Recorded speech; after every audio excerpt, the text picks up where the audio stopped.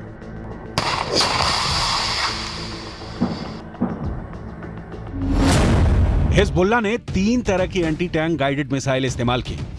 ये है कॉर्नेट, इसकी रेंज 5 किलोमीटर तक है। ये रूस की मिसाइल है, लेकिन अब ईरान इसका देसी वर्जन दहलाविया तैयार कर चुका है और ऐसी बहुत सी मिसाइल अब हिजबुल्लाह के पास हैं।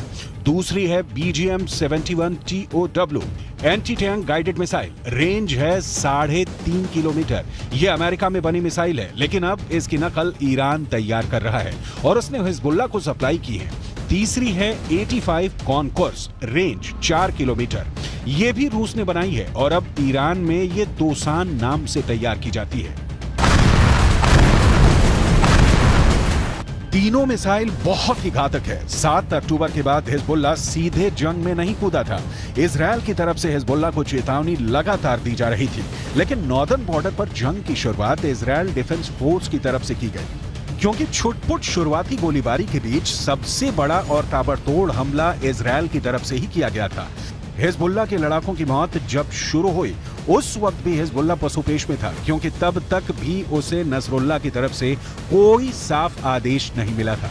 लेकिन जब गाजा के अंदर बैप्टिस्ट अस्पताल पर हमला हुआ और बड़ी संख्या में अस्पताल के अंदर लोगों की मौत हो गई, तब हिजबुल्लाह ने लड़ाई छेड़ दी।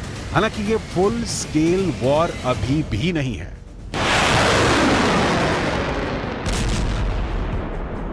और इस 3 हफ्ते की लड़ाई में हिजबुल्लाह के अब तक 50 से ज़्यादा लड़ाके मारे जा चुके हैं। अक्टूबर के तीसरे हफ्ते में तो हिजबुल्लाह के 20 से ज़्यादा लड़ाके मारे गए थे, जिसके बाद इस जंग में हिजबुल्लाह धीमा पड़ता नजर आया, लेकिन बाद में धीरे धीरे वो इस जंग में फिर वापस आ गया।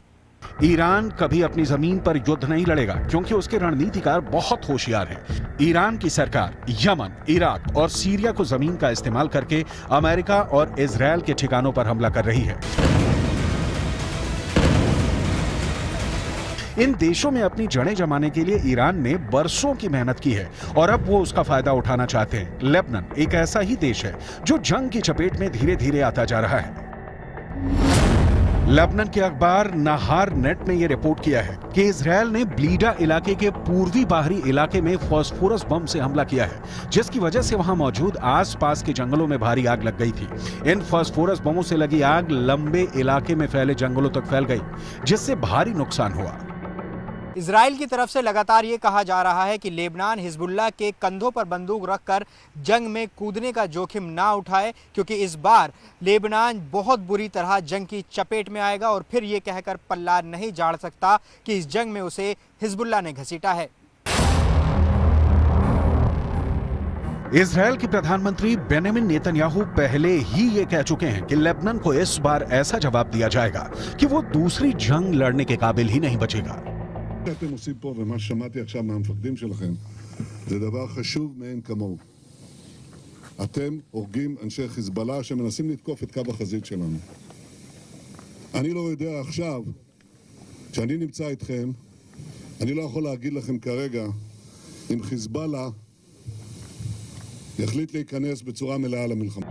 नेतन्याहू के अलावा इजरायल के रक्षा मंत्री योव गैलेंट पहले ही कह चुके हैं कि इस युद्ध में इजरायल का बदला ये तय करेगा कि अगले 75 साल तक इजरायल की जमीन पर रहेगा या नहीं। अभी तक हिजबुल्लाह के 50 से ज्यादा लड़ाकों के मारे जाने की खबरें आ चुकी हैं, लेकिन इसके बावजूद भी इजरायल के रक्षा मंत्री ने बयान ये दिया है कि अभी वो युद्ध को विस्तार नहीं देना चाहते। מנהלים מלחמה בחזית הדרומית כנגד חמאס. אנחנו מוכנים לכל התפתחות בצפון. חיזבאללה סופג נפגעים רבים. יחד עם זה אין לנו עניין להרחיב את המלחמה. אם נידרש לעניין הזה, נדע מה לעשות. הכוחות מוכנים בהגנה. नोट करने वाली बात यह है कि जब इजरायल नॉर्दर्न बॉर्डर पर युद्ध का विस्तार नहीं चाहता है, तब 45 से ज्यादा हिजबुल्लाह लड़ाके मारे जा चुके हैं। तो सवाल यह उठता है कि अगर इजरायल युद्ध का विस्तार कर देगा तो फिर हिजबुल्लाह की हालत क्या होगी।